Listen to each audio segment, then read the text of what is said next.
गीता कहती है, this yoga is not to be done by a heart full of despondence. It is to be done by a glad heart. ये योग दुखी मन से नहीं किया जाता है, ये अंदर प्रसन्न चित्त रहकर योग किया जाता है। और इसके अगर हम मूल में जाएं तो एक बहुत सारे रहस्य गीता में एक एक श्लोक के अंदर, चौथा ही श्लोक के अंदर बहुत रहस्य हैं। वास्तव में यदि हम लोगों को ये महसूस हो रहा है कि ये यात्रा बहुत दुख की यात्रा है, कष्ट की यात्रा है, जो कुछ छोड़ना है नए जीवन के लिए बहुत कठिन है, छोड़ने में बहुत दुख हो रहा है, तो बेहतर है कि हमको अभी समय नहीं है इस यात्रा का, तो संसार का अनुभव लेना चाहिए और उस हम स्वयं जान जाएंगे कि ये क्या चीज़ क्या है, कितना सुख है, कितना आनंद है उन चीज़ों में जिसको हम सोचते हैं कि हमको आनंद देंगे। क्योंकि ये वास्तव में किसी चीज़ से भागने का नाम नहीं है। माता जी बार बार ये कहते हैं कि if you come here to run away and escape from the difficulties of life, then you will find the same difficulties following you here.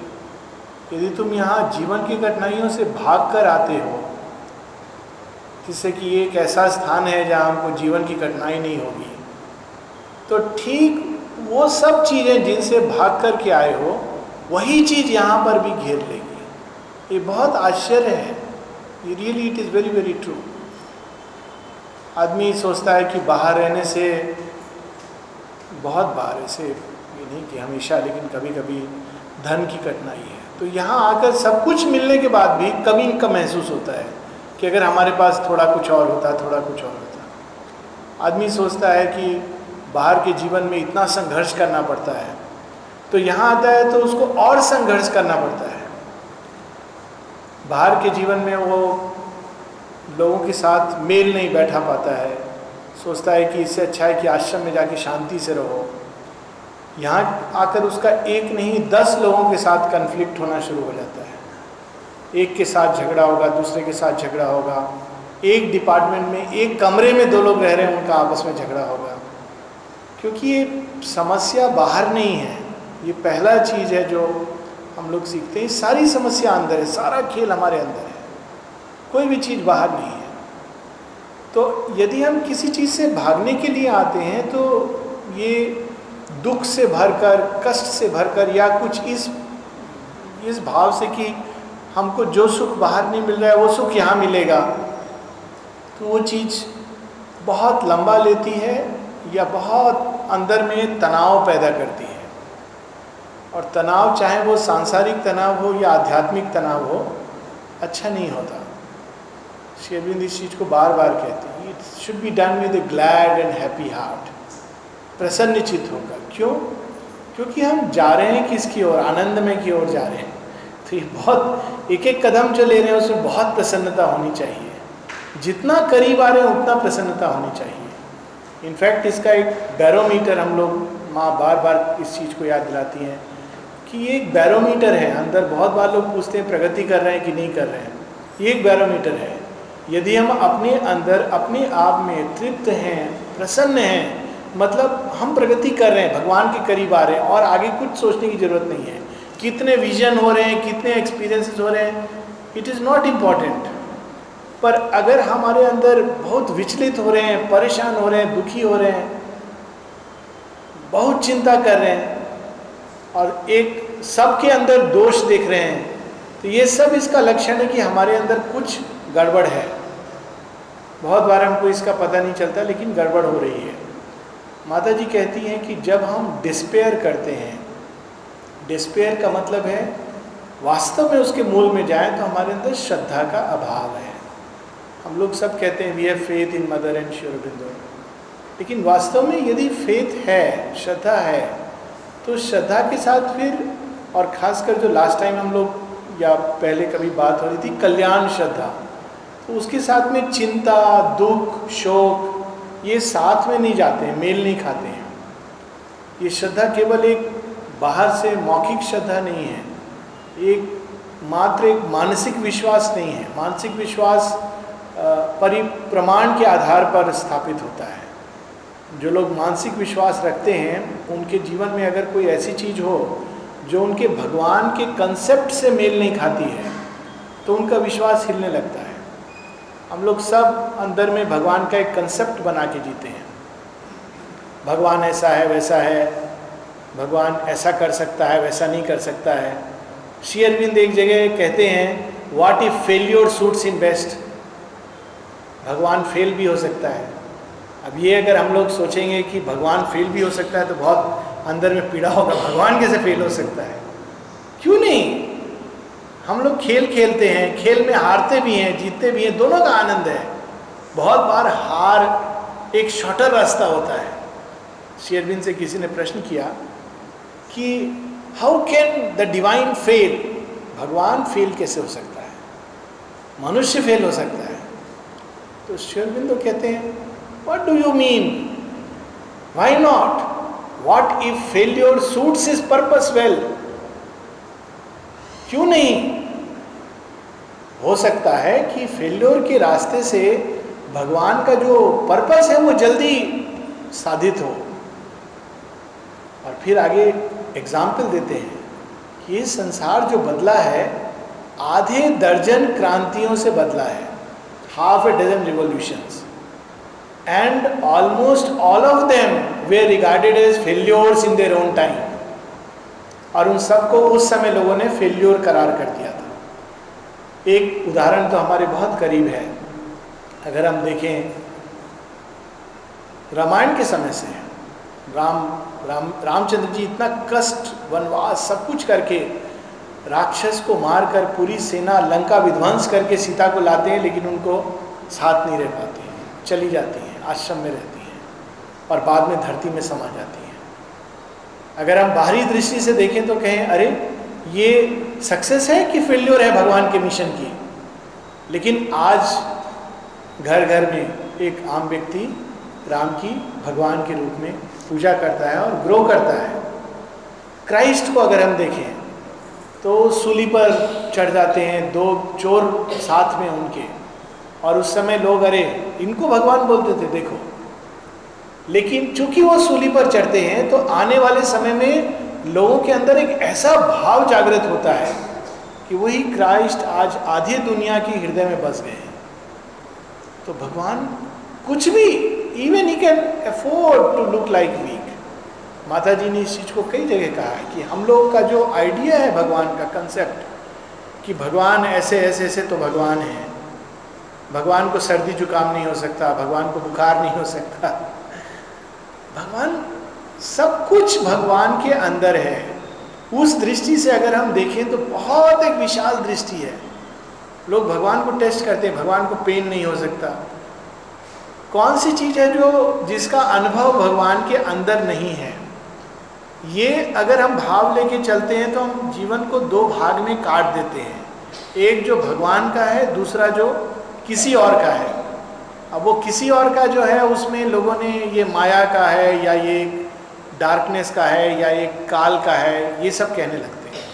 पर वास्तव में जो कुछ भी इस सृष्टि के अंदर है और जो कुछ इस सृष्टि में अभी नहीं है या जो कुछ पहले था और आज नहीं है और जो कुछ उसके परे है, वो सब भगवान है। एक माता जी बोलती इतनी विशाल श्रद्धा लेकर चलना चाहिए। फौरन एक कठिनाई आती है मन को।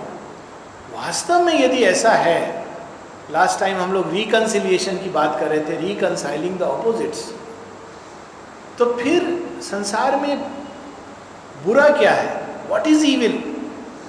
सब कुछ भगवान है, तो फिर बुरा क्या है? माता जी कहती है, बहुत सुंदर डेफिनेशन है, इससे सुंदर बुराई का कोई वर्णन नहीं है, बुराई का कोई बाहरी क्राइटेरिया नहीं है। ये बुरा है, वो अच्छा है, ये मानसिक मापदंड नहीं निर्धारित करता है।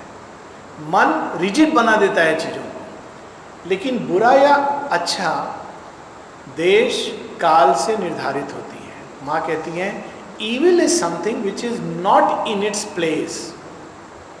अब हम इस एक बात को देखें तो बहुत सारे द्वार खुलेंगे। बहुत सी चीज़ें हैं जो हम बाहर करते हैं जो उचित है, कोई उसमें बुराई नहीं है। वही चीज आश्रम के परिसर में करते हैं तो बुरा हो जाता है, because it is not in its place. वो करने का ये जगह नहीं है। As simple as that. You want to do it elsewhere. उसी तरह कई चीजें काल के अंतर्गत सही होती हैं, काल जब चला जाता है तो वो सही नहीं होती हैं। छोटा बच्चा है, माँ बाप से लड़ाई करता है, बहुत बार उनको ताना देता है, उलाना देता है, धक्का भी देता है। कभी कभी उसने कुछ अपशब्द इधर उधर से सुन लिए तो माँ बाप को अपशब्द भी बोल देता है। बच्चे करते हैं ऐसा, माता पिता कहते हैं बच्चा है, कभी कभी बोल भी देते हैं, भूल जाते हैं। 3 साल का बच्चा वो करता है, वही चीज जब 15 साल का बच्चा करता है तो माँ बाप थोड़ा कॉन्शियस होते हैं कि ये देखो ये तो ठीक नहीं कर रहा है। जब 25 साल का करता है तो लोग कहते हैं देखो एकदम बिगड़ा हुआ नालायक बच्चा है। जब 50 साल में करता है तो कहते हैं ये बर्बाद आदमी है।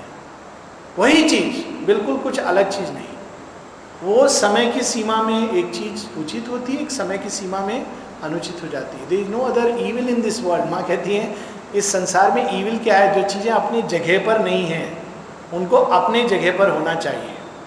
उसी तरह परफेक्शन को डिफाइन करती हैं। हम लोग कहते हैं परफेक्शन, तो ये चीज़ परफेक्ट है, ये परफेक्ट नहीं है। ये भी एक गलत, ये मानसिक कंसेप्ट है। परफेक्शन, सब कुछ परफेक्शन के अंदर है, लेकिन एक चीज़ जो एक जगह परफेक्ट होती है दूसरी जगह वही चीज़ इम्परफेक्ट हो जाती है। इसका भी हम एक उदाहरण ले सकते हैं। एक छोटा बच्चा है, जब 2 साल का है तो पेंसिल पकड़ना नहीं जानता है। वैसे आजकल बहुत जल्दी पेंसिल पकड़ा देते हैं। 5 साल की उम्र तक वास्तव में बच्चे को पेंसिल नहीं पकड़ाना चाहिए, लेकिन खैर 3 साल में भी पेंसिल पकड़ा देते हैं बच्चे।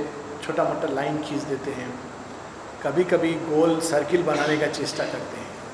5 साल का उम्र में बच्चा चित्र बनाता है, और ठीक है साधारण चीज़ है। आदमी कैसे बनाएगा? एक गोल चेहरा बनाएगा, 2 डॉट लगा देगा, एक डंडी खींच देगा, एक सीधा डंडी खींच देगा और बोलेगा ये आदमी है। कौन है? बोलेगा ये देखो ये पापा हैं।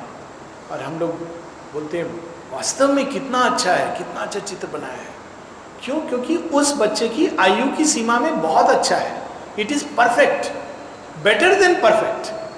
वही बच्चा जब अगर यही चित्र 15 साल में बनाता है तो हम लोग कहते हैं इसका माइंड डेवलप नहीं है।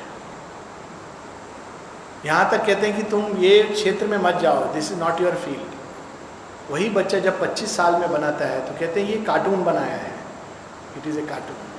सो परफेक्शन, ईविल, ये सब एक भगवान की सृष्टि में सब कुछ है, परंतु जब वो अपने उचित स्थान पर नहीं होती है, यही एक ईविल है। और उसी को सुधारने की पूरी चेष्टा, क्योंकि काल में जब चीज़ें मैनिफेस्ट होती हैं तो अनंत चीज़ें और अनंत संभावना है, इन्फिनिट पॉसिबिलिटीज। और परफेक्ट जो डिवाइन ऑर्डर है वो एस्टैब्लिश नहीं हुआ है, वो केवल सुपरामेंटल कर सकता है, क्योंकि उसी के अंदर वह रित चित्त की संभावना है, वो सत्य है जो सब चीज का सही स्थान सही जगह। ये चीज़ हम लोग देखते हैं आज के संसार में। अभी WWF होता है, बच्चे लोग, पहले कुश्ती होता था, अभी उसका एक पूरा चैनल है, उसका अपना स्थान है, वहाँ लोग यही करते हैं और कुछ नहीं करते हैं। हर एक चीज़ का अपना एक स्थान है, वहाँ पर वो चीज़ ठीक है। It is not that anything is absolutely good या एब्सोल्युटली बैड। और ये एक बहुत व्यापक श्रद्धा चाहिए। जब उस श्रद्धा से हम संसार को देखते हैं, नहीं तो क्या हम लोग की कठिनाई होती है कि जो कुछ हमको पसंद नहीं है या जो हमारे लिए उचित नहीं है, हम कहते हैं संसार में वो चीज़ किसी के लिए ही नहीं होनी चाहिए। ये एक बहुत इसके दुष्परिणाम होते हैं। माँ कहती है अगर इस दृष्टिकोण को अपनाकर हम चलेंगे तो संसार में बहुत कम चीज़ें रह जाएंगी। मदर से very few things will be left in the world, there is everything in this world. और हर एक चीज़ का अपना स्थान है, अपने स्थान पर वो ठीक है। हमारे लिए उसकी उपयोगिता समाप्त हो गई है। एक छोटी सी कहानी है कि एक लकड़हारा, पैसा थोड़ा लकड़ी काट करके पैसा आता था, धीरे धीरे जंगल कम होने लगा, तो अब लकड़ी काटने को बच नहीं रही है, तो उसका थोड़ा रिसेशन भी चल रहा है इकोनॉमी में, तो उसका धन जो आ रहा है कम हो रहा है। तो उसकी वाइफ उसको कहती है तुम कुछ तो करो, कुछ तो करो। तो फिर एक दिन कहती है ऐसा करो, लकड़ी तो मिल नहीं रही है, वो भगवान का जो मूर्ति है वो लकड़ी का बना है, उसी को ले आओ, क्या फ़र्क पड़ता है, भगवान तो भगवान है, वो भी तो लकड़ी है, बेच देंगे, कुछ तो मिलेगा। तो लकड़हारा कहता है ये क्या तुम बात कर रही हो, भगवान का मूर्ति को मैं काटूंगा और लकड़ी की तरह से भेजूंगा, how can I do this. लेकिन वो प्रिवेल कर जाती है कि नहीं नहीं तुम ऐसा करो, क्या है भगवान, तो भगवान को क्या फ़र्क पड़ता है, मूर्ति में थोड़ी हो। तो वो जाता है, अपना कुल्हाड़ी उठाता है, अब मूर्ति को काटने वाला है। इतने में भगवान प्रकट होते हैं, कहते तुम क्या कर रहे हो, कहते क्या करना क्या है, पैसा नहीं है, तुमको काट करके बेचूंगा, पूजा करने से तो कुछ मिलता नहीं है, तो कम से कम इसका मुझे कुछ लाभ होगा, 10-15 दिन और चल जाएगा घर। तो भगवान कहते इतना सा बात है, ठीक है तुमको ये मैं सिक्का देता हूँ, इसको रोज हाथ में रखना और तुम जो मांगोगे तुमको मिल जाएगा। अच्छा ऐसा होगा, तो हाँ, नहीं हुआ तो मैं कल आऊँगा मूर्ति तुम्हारा तोड़ने के लिए। ठीक है कोई बात नहीं, कल देखेंगे। जाता है, ट्राई करता है और होता है, धीरे धीरे खूब धनी हो जाता है। अब नेचुरल है कि अब वाइफ का पूरा स्टेटस बदल गया, एकदम वो रिच व्यक्ति की तरह। पास में एक पंडित रहता है, तो उसकी वाइफ उससे मिलती थी, तो इसका अचानक क्या हो गया, इतना धन संपत्ति कहाँ से आ रहा है, कुछ तो रहस्य है। तो बार बार पूछती है जाकर, तुम्हारा इतना अमीर बन गए हो, क्या राज है, ये जगह जहाँ सब रिसेशन चल रहा है इकोनॉमी का, सब लोग का पैसा डूब रहा है, तुम्हारा कैसे बढ़ रहा है। कहती नहीं नहीं कुछ नहीं, वो भगवान का कृपा है। बोलते भगवान का कृपा तो हमारे ऊपर होना चाहिए, हम इतना पूजा पाठ करते हैं, हमारे ऊपर कृपा नहीं है। बोलती नहीं नहीं वो ऐसा ऐसा हुआ था। फिर बता देती है कि मेरे पति गए थे, वो कुल्हाड़ी से काटने वाले थे, भगवान को ऐसे ऐसे दिए हैं और हमको जो मांगती हूँ मिल जाता है। तो पूरा रात सो नहीं पाती है, अपने पति को कहती है अगले दिन, देखो तुम ये जो करते हो ना सारा पूजा, रोज जाके मंत्र पढ़ते हो, हवन करते हो, ये सब का लाभ नहीं है, तुम एक कुल्हाड़ी लो, जाओ मंदिर में, ये सब तुम्हारा समस्या दूर हो जाएगा। तो पंडित कहते हैं क्या तुम सलाह दे रही, तुम्हारा माइंड ठीक है कि नहीं। कहती नहीं नहीं मैं ठीक बोल रही हूँ, मैं देख के आई हूँ, भगवान सुनते हैं, ये एक नया विधि है पूजा का, ये पूजा से बहुत जल्दी सुनते हैं, तुम जो कर रहे हो उसे बहुत पता नहीं कब सुनेंगे, मैं अपना आँख से देखी हूँ, प्रमाण है मेरे पास। बहुत पुश करती है तो बेचारा पंडित चला जाता है, कुल्हाड़ी लेके जाता है, रात को चुपके से जा रहा है, उसका अंदर में पल्पिटेशन हो रहा है। फाइनली जाके मूर्ति के सामने खड़ा होता है, बहुत कठिनाई से कुल्हाड़ी उठा भी नहीं पा रहा है कि मूर्छित हो जाता है। मूर्छा में भगवान प्रकट होते हैं, बोलते मूर्ख तू क्या कर रहा था। बोला कुछ नहीं, आपने ऐसा ऐसा किया, उसको धन मिला तो हम भी ऐसा कर रहे हैं। भगवान कहते तेरा ये धर्म है करना, उसका धर्म है लकड़ी काटना, उसको लकड़ी काटता है और पैसा चाहिए उसको, ये उसका लाइफ है। तो वो मेरे को भी उसी प्रकार से देख रहा है, मुझ में कुछ नहीं, उसको कास्ट देख रहा है, काट देख रहा है। तो जो करने वाला था उसके आंतरिक धर्म से वो मेल खाता है, तो मैंने उसको जो चाहिए दे दिया। लेकिन तू क्या मेरी पूजा इसलिए कर रहा है कि तुझे धन मिले, तेरे स्वधर्म से मेल नहीं खाता है, तो तुझे तो मैं कष्ट दूंगा, यही कर्म का। एक चीज जो एक समय एक व्यक्ति के लिए उचित है, वही चीज दूसरे समय दूसरे व्यक्ति के लिए या उसी व्यक्ति के लिए अनुचित हो जाती है। और जब हम इस चीज को इस व्यापक दृष्टि से देखते हैं कि संसार में हर चीज यदि अपने जगह पर हो और अपने समय पर हो तो उसमें कोई बुराई नहीं है, और यदि अपने जगह पर और अपने समय से हिल जाती है तो संसार में अव्यवस्था पैदा होती है, और वो अव्यवस्था नाना प्रकार के रूप ले लेती है। माँ कहती है हमको इस विशालता से जीवन को देखना चाहिए। और सबसे ऊपर एक जो रिकन्सिलिएशन, जो अपोजिट्स की हम लोग कर रहे थे कि हर चीज़ को अपना अपना जो स्थान है, बैलेंस, तो कितना हमको सीरियस रहना है और कितना आनंदित रहना है। वहाँ पर माँ बड़े सुंदर ढंग से कहती, जब हम इस प्रकार से जीवन जीते हैं कि तन करके कोई चीज कर रहे हैं तो धीरे धीरे बहुत सीरियस, ग्रेव, और साधना उस प्रकार से नहीं होती है, बहुत आनंद का विषय है। और माँ कहती हैं कि हम लोग को उस विशालता के आनंद में रहना चाहिए, वो विशालता हमको मुक्त करती है। नहीं तो हर समय हम एक बोझा लेकर ढोते हैं, या तो अपना दोष देखते रहते हैं, या संसार का दोष देखते रहते हैं, या किसी और का दोष, कुछ ना कुछ देखते रहते हैं। माँ कहती है लिव इन दैट वास्टनेस, और वो हमको फ्री करता है, अंदर से बिल्कुल मुक्त करता है। वो फ्रीडम नहीं जो वाइटल का फ्रीडम है, जो कहता है स्वच्छंदता चाहिए, वो स्लेवरी है, फ्रीडम नहीं है। वो स्वच्छंदता हम लोग को एक इम्पल्स आती है, उधर भाग जाते हैं, दूसरी इम्पल्स दूसरी तरफ ले जाती है, that is not freedom. Freedom vastness के साथ आती है।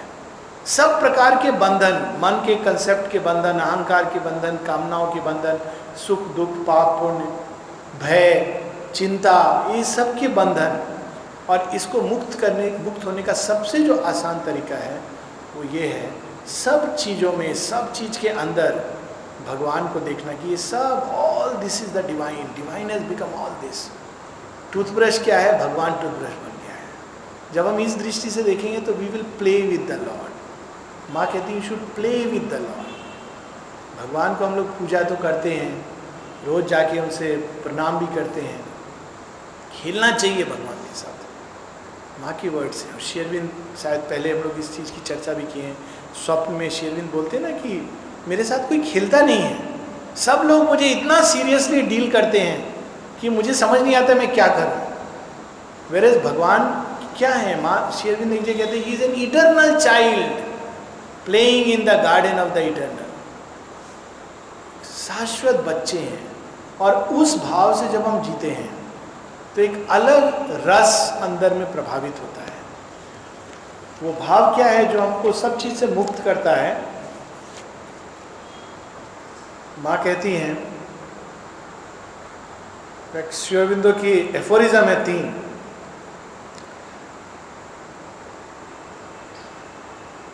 दो पढ़ेंगे हम लोग। If men took life less seriously, they would very soon make it more perfect. हम लोग अगर थोड़े कम सीरियस होंगे तो जीवन बहुत जल्दी परफेक्ट होगा। ऐसा क्यों कह रहे हैं शेरविंद? क्योंकि हम लोग परफेक्शन से हमारा एक मेंटल आइडिया है, केवल वर्चूज, जो कुछ हम सोचते हैं अच्छा अच्छा अच्छा, वो सब परफेक्शन है। हमको लगता है कि टीवी नहीं देखना चाहिए, तो हमको लगता है कोई टीवी देख रहा है तो बहुत पाप कर रहा है। This is our idea of perfection, but it is not perfection. उस प्रकार से हम धीरे धीरे सब कुछ कट कर देते हैं जीवन से, दैट इज नॉट। तो श्री अरविंदो कहते हैं men would make it more perfect. God never takes his work seriously, therefore one looks out on this wonderful universe. भगवान अपने काम को बहुत सीरियसली नहीं लेता है। खेल खेल में नक्षत्रों को, जैसे बीज फेंकता है किसान, खेल खेल में उसने नक्षत्र को फेंक दिया है, आकाश को भर दिया है। It's a play, laughter and sport. दूसरा कहते हैं shame has admirable results, and both in aesthetics and in morality we could ill spare it, but for all that it is a badge of weakness and the proof of ignorance. Guilt का भाव, शर्म का भाव, ये सब भाव योग के भाव से मेल नहीं खाते हैं। योग का भाव एक बहुत विशालता का भाव है। क्या भाव होना चाहिए? माँ कह रही हैं, virtue has always spent its time eliminating whatever is found bad in life, and if all the virtues of the various countries of the world had been put together, very few things would remain in existence. यदि सब जिसको हम कहते हैं अच्छा, वो एक साथ मिल जाएं तो संसार में कुछ बचेगा नहीं रहने के लिए। Virtue claims to seek perfection. Virtue कहती है हम संसार को पूर्ण बनाएंगे, but perfection is a totality. Perfection एक संपूर्णता है। So the two movements contradict each other. A virtue that eliminates, reduces, fixes limits, and a perfection that accepts everything, rejects nothing, but puts each thing in its place, obviously cannot agree. ये एक बहुत महत्वपूर्ण वाक्य है।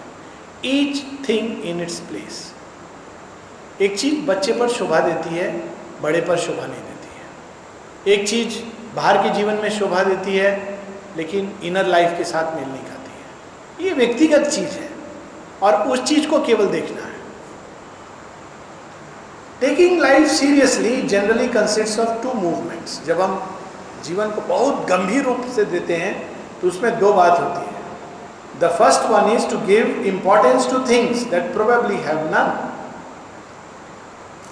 बहुत सी चीजें हम सोचते हैं बहुत उसका इंपॉर्टेंस है, मानो भगवान भी हमारे लेवल पर चीज को देखता है।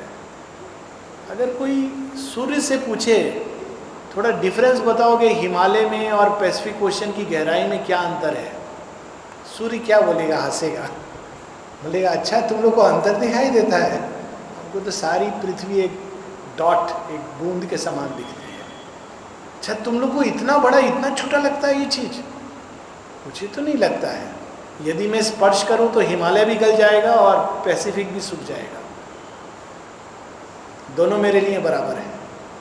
लेकिन मनुष्य की दृष्टि में बहुत बड़ा लगता है।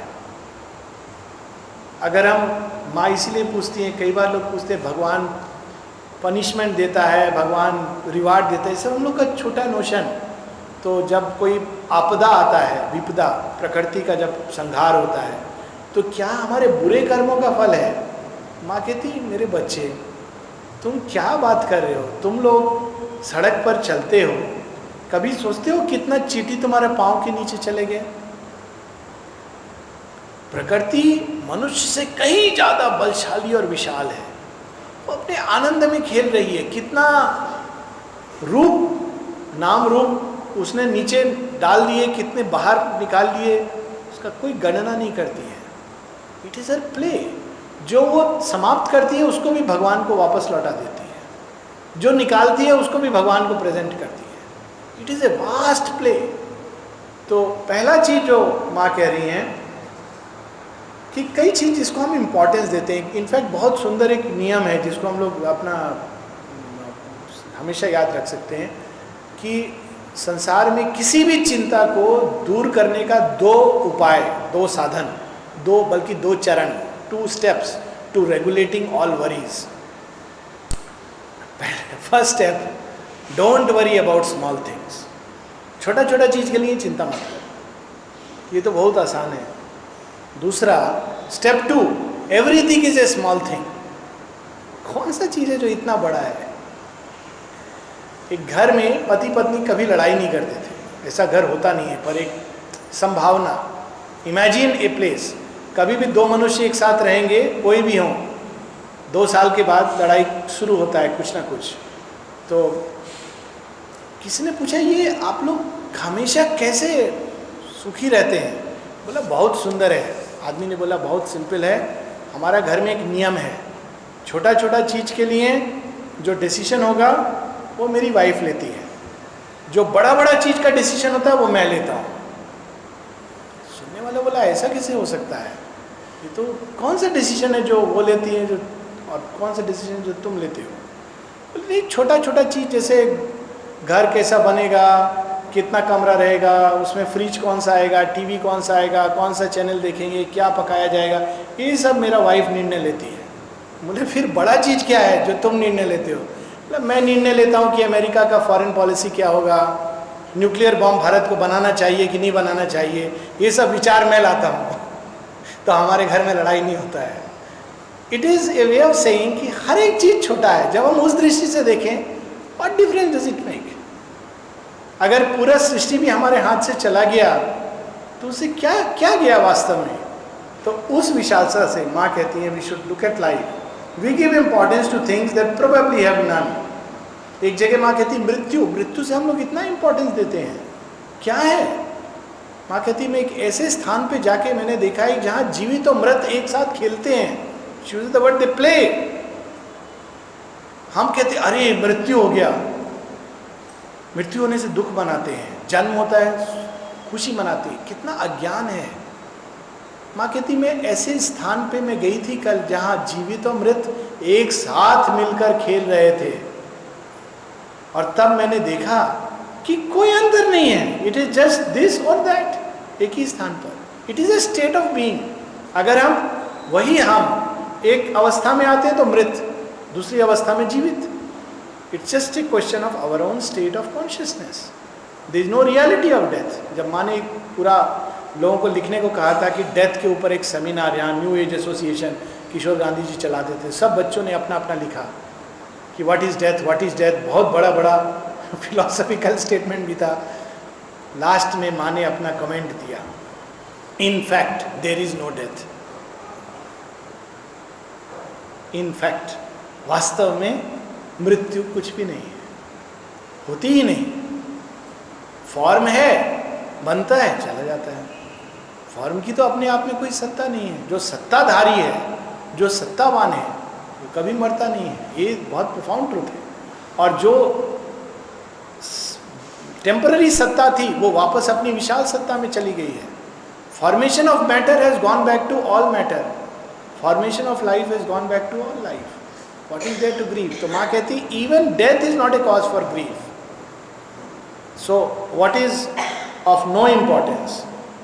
दूसरा, and the second is to want life to be reduced to a certain number of qualities that are considered pure and worthy of existence. दूसरी मिस्टेक क्या है कि कुछ ये सब चीज़ें होनी चाहिए, दूसरी चीज़ नहीं होनी चाहिए. In some people, for example, those Sri Aurobindo speaks about here, the polite or the Puritans, the virtue becomes dry and grey, aggressive, and it finds fault everywhere, in everything that is joyful and free and happy.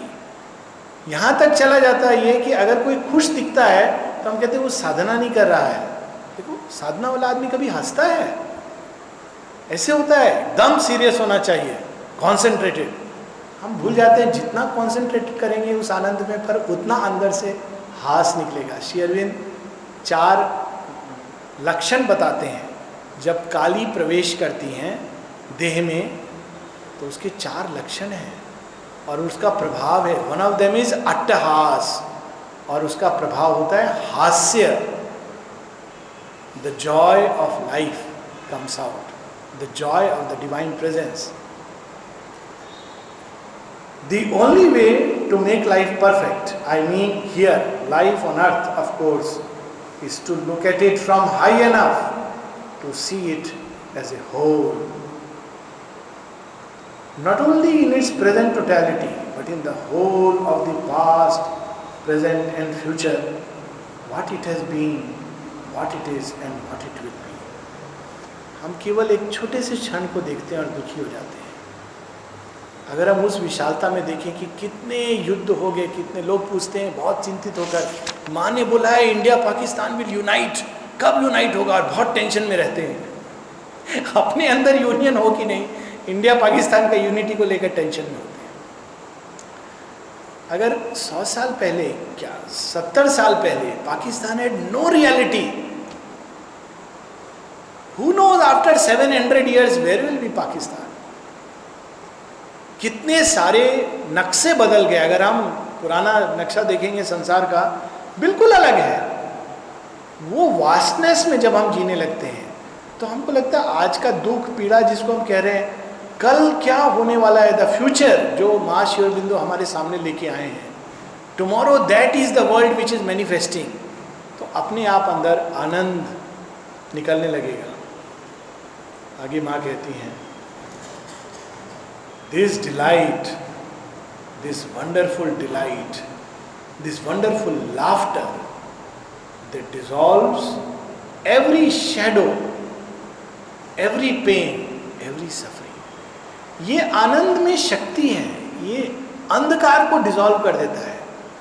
जब कोई चीज़ हमको, हमारे ही दोष, बहुत बार हमारे अंदर अंधकार हमको जब सताता है तो हम लड़ते हैं, नहीं सक्सीड हो पाते हैं. एक समय हमको उस पर हंसना चाहिए. तुम क्या कर रहे हो? आई एम अमृत से पुत्र. Just to laugh with that laughter of the Lord, it dissolves it. समाप्त हो जाता है. तो माँ हम लोग को बता रही है कि कैसे हम लोग को रहना चाहिए. everything will become movement of delight and freedom in a totally divine life. And then nothing would prevent us from knowing, understanding, feeling and living this wonderful laughter of the Supreme. You only have to go deep enough within yourself to find the inner sun, to let yourself be flooded by it. वो भगवान का प्रकाश, महाप्रकाश जो सब चीज को गला देता है, सब चीज पर हंसता है. जैसे एक वृद्ध व्यक्ति बच्चे का नटखट होने पर हंसता है, उसका पिता बहुत टेंस हो रहा है, माँ कहती है अरे मेरा बेटा ने खाना नहीं खाया ठीक से, पिता कह रहा है बहुत शैतान है, तो दादा क्या बोलता है, तुम भी ऐसे थे, इससे ज़्यादा खराब थे, आज तुम बहुत अच्छे बन गए हो. Simple in real life we see it. क्यों? मात्र डबल एज हो जाने से आदमी इतना विशाल हो जाता है. One has seen life. तो वो विशालता हमारे अंदर, वो सूर्य जो सब चीज को फट से, और जब दादा ऐसा कहता है तो पिता को रिएश्योरेंस मिलता है, हाँ मैं भी ऐसा था, इससे भी खराब था, तुम तो एक बार इतना कष्ट किए थे, आज तुम सबको लेक्चर दे रहे हो ऐसा बनो वैसा बनो, देखो तुम क्या थे. तो अंदर में एक फ्रीडम आता है. तो माँ कहती है dissolves every shadow. You only have to go deep within oneself to find the inner sun, to be yourself, be flooded by it, and then there is nothing but a cascade of harmonious, luminous, sunlit laughter, which leaves no room for any shadow or pain. वो एक ऐसा आनंद जिसके ये पूरा हमारे व्यक्तित्व को भर देता है, तो वहाँ कोई शैडो का काम नहीं होता है. शैडो क्या चाहती है? दुखी रहना. मनुष्य को दुख से बहुत प्रेम होता है, उसको दुख अच्छा लगता है. साधना में उसको कष्ट नहीं हो तो लगता है कुछ गड़बड़ है, कष्ट होना चाहिए, पीड़ा होना चाहिए. Mother didn't come to do this. किसी ने माँ से पूछा, माँ डाइनिंग रूम में लोग, ये मैंने सुना है, इट मस्ट बी ट्रू, कि जब किसी ने सब प्लेट दिया डाइनिंग रूम में, अभी जो हम लोग खाते हैं, तो किसी ने कहा कि माँ कितना आपका कृपा है, पहले तो हम लोग कभी कभी हम लोग मिट्टी के बर्तन में भी खा चुके हैं, अभी तो इतना हमारे लिए अच्छा है. माँ क्या बोलती हैं? My child, I want my children to eat in golden plates.